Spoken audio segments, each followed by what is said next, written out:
El doctor Javier Cabrera Darquea nos relata en su libro El mensaje de las piedras de Ica sobre el asombroso hallazgo que hizo al reconocer en las nuevas adquisiciones de piedras grabadas las figuras de animales prehistóricos de mucha mayor antigüedad que lo que anteriormente había encontrado.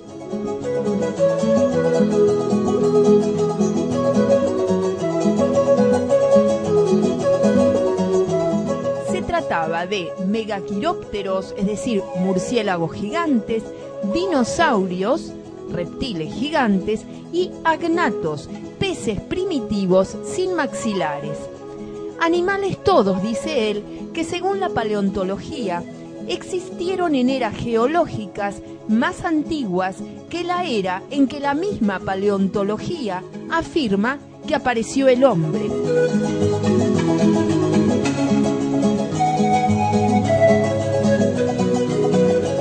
Los murciélagos gigantes vivieron en el período terciario hace 63 millones de años, el dinosaurio en el período jurásico hace 181 millones de años y el agnato en el período devónico hace 405 millones de años, en la era paleozoica.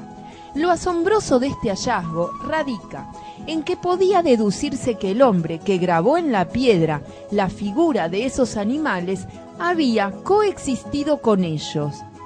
Y esto significaba que el hombre tenía una antigüedad de 405 millones de años, a diferencia que la establecida de 40.000 a 250.000 años por la paleontología, para lo cual esta última se había basado en los hombres fósiles hallados en los últimos milenios del período cuaternario, denominado por estos descubrimientos era antropozoica.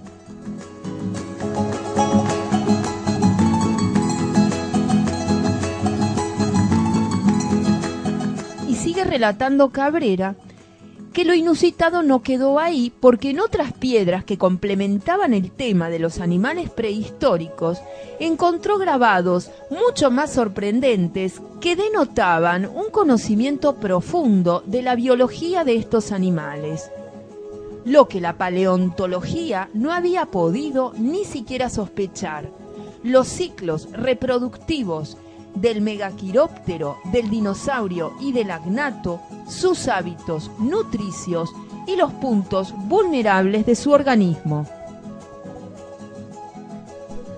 Bueno, ahora me voy a referir solo a la metamorfosis de los dinosaurios, pero en el libro de Javier Cabrera Darquea pueden encontrar también lo referente a la metamorfosis de los murciélagos gigantes.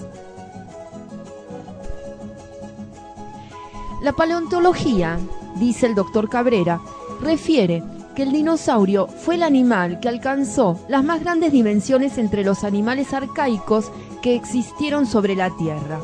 Refiere asimismo que era ovíparo y que la hembra ponía los huevos en la arena para que, calentados por el calor solar, desarrollaran las crías en forma semejante a cómo se reproducen los reptiles, que después de incubarse dentro del huevo nacen completos.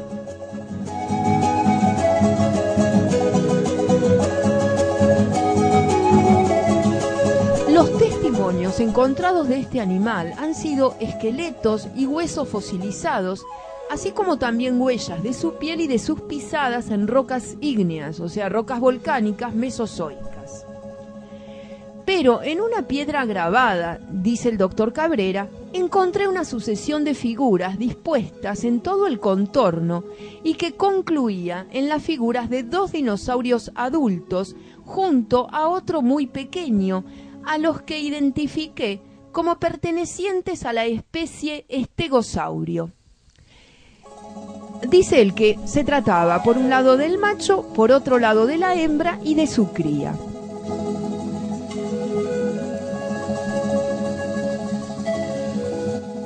Las otras figuras sucesivas partían de una forma larvaria que recordaba a la larva o renacuajo de los anfibios. Continuaba en una figura semejante pero con dos patas y concluía en una forma muy pequeña de reptil con 4 patas. Esta sucesión de figuras revela así un fenómeno biológico conocido, la metamorfosis.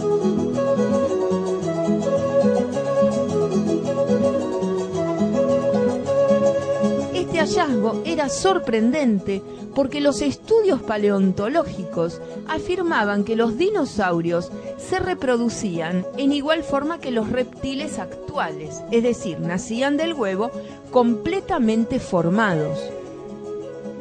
Bien se sabe que la metamorfosis es propia de los anfibios y que estos, a diferencia de los reptiles, no nacen completos al salir del huevo, sino que luego tienen que pasar por una sucesión de cambios en su organismo, la metamorfosis, que se inicia en un estado larvario y concluye en el individuo formado. A partir de ahí, solo le falta crecer para llegar a ser adulto.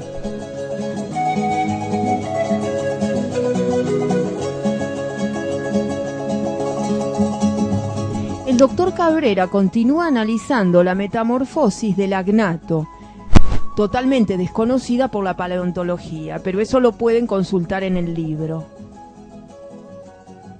Lo que estos hallazgos estaban revelando, dice el doctor Cabrera, es que el hombre había existido desde una antigüedad tan insospechada como la que señalaba su coexistencia con el agnato en la era más arcaica, la paleozoica, y que la existencia del hombre se había dado también en las eras mesozoica y cenozoica, a juzgar por su coexistencia revelada en las piedras con el dinosaurio y el megaquiróptero, respectivamente.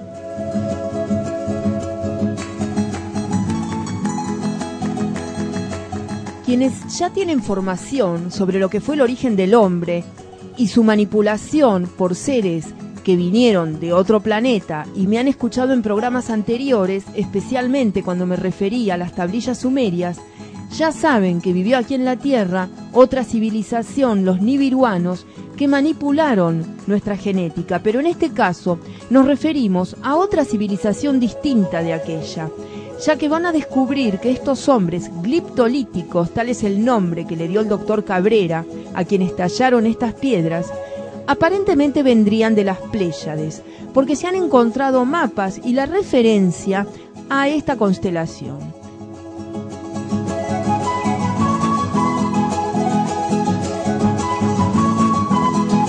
Siguiendo con el análisis de las piedras, en lo referente a la serie que describe animales, existe otra curiosidad. Se encontraron caballos tallados con dedos en sus patas. Por un lado, sabemos que el caballo lo introdujo en América Pedro de Mendoza cuando vino con los conquistadores españoles. Es decir, nada sabíamos de la existencia de caballos anteriores a esa época. Y por otro lado, no existen en la actualidad caballos con dedos.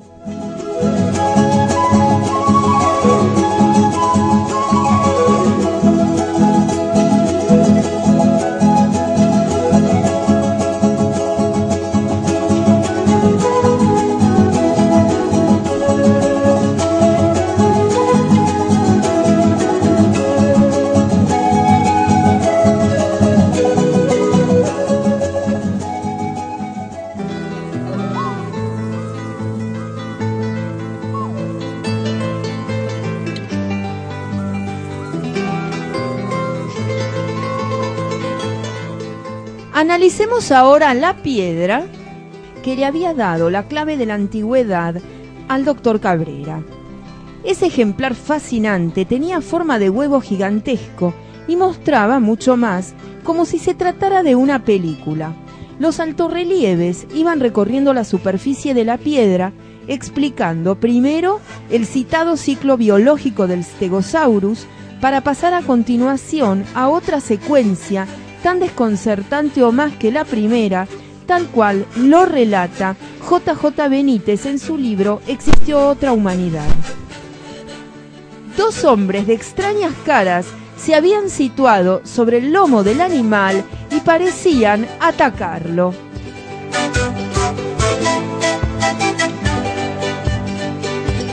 Javier Cabrera le explicó que el Stegosaurus medía unos 6 metros de longitud y aunque parece ser que se alimentaba de vegetación blanda, él ha comprobado que en las piedras también atacaba al hombre. Pues bien, esa era una de las razones por las que la humanidad prehistórica emprendió también la guerra contra el Stegosaurus. Este enorme animal tenía en la cabeza un hueso tan débil que con un golpe se lo podía matar. ¿Y cómo hacían estos cazadores para poder matarlo, para llegar al cráneo? En una piedra se ve a dos seres que parecen caminar sobre el lomo del monstruo prehistórico. El cazador subía por la cola, concretamente por el estrecho corredor que quedaba entre las dos hileras de placas óseas y llegaba hasta la altura de la cintura escapular. Ese lugar era fatal para el animal porque hacía que su cola se volviera insensible y eso lo sabían bien los hombres de las piedras grabadas. Ascendían por el monstruo hasta que éste sentía algo sobre la zona del ganglio pélvico. En ese instante el Stegosaurus daba vuelta a la cabeza y el cazador le rompía el cráneo de un golpe. Realmente es asombroso ver estas piedras, que cuando sube el video a YouTube lo voy a subir con estas imágenes. Con el Stegosaurus, continuaba diciendo el doctor Cabrera, no había casi peligro. Sin embargo, no sucedía lo mismo con el llamado tiranosaurio, porque era un monstruo carnívoro que tenía el cuello corto y robusto y la cabeza provista con poderosas mandíbulas. Lo que pudo comprobar Javier Cabrera de Arquea es que el tiranosaurio era el más terrorífico e implacable de los enemigos de la humanidad. Contra él iba dirigida gran parte de esta operación de limpieza, como la llamaban. Lo que hacían en primer lugar los cazadores era dejarlo ciego. De esa forma otro cazador podía ascender por la cola y por el lomo del animal y golpearlo en la cabeza, pero no en cualquier punto del cráneo, porque como se ve en la piedra, el arma que porta el hombre gliptolítico tiene una especie de rayado. Y en la cabeza del tiranosaurio han grabado también otro punto con el rayado idéntico al del arma. Eso significa que debían golpear al monstruo prehistórico en una zona concreta del cráneo.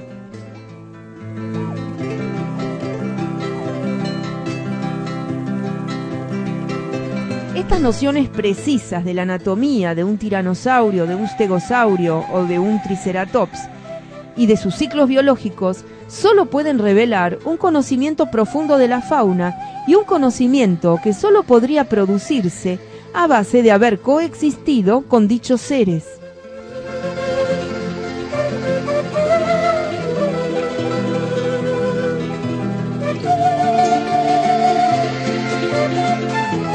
Y esta serie de piedras de monstruos antediluvianos iba a culminar con una insólita piedra de 70 u 80 kilos, perfectamente redondeada y con un alto relieve desconcertante.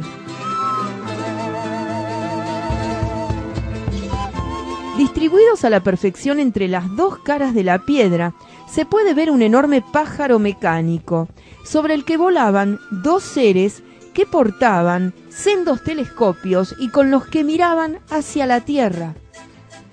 ¿Pero qué buscaban aquellos hombres desconocidos? La respuesta también está tallada en las piedras.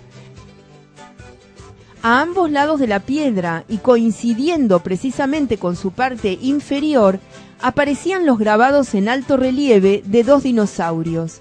Un tercer hombre idéntico a los que se encontraban sobre el pájaro mecánico había descendido hasta el lomo de uno de los dinosaurios y mientras se sujetaba a la nave con una especie de cordón umbilical, con la otra mano hundía un cuchillo en el cuerpo del animal.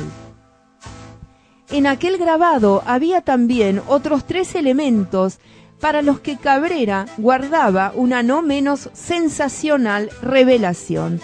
Pero eso se los voy a relatar después de una breve pausa.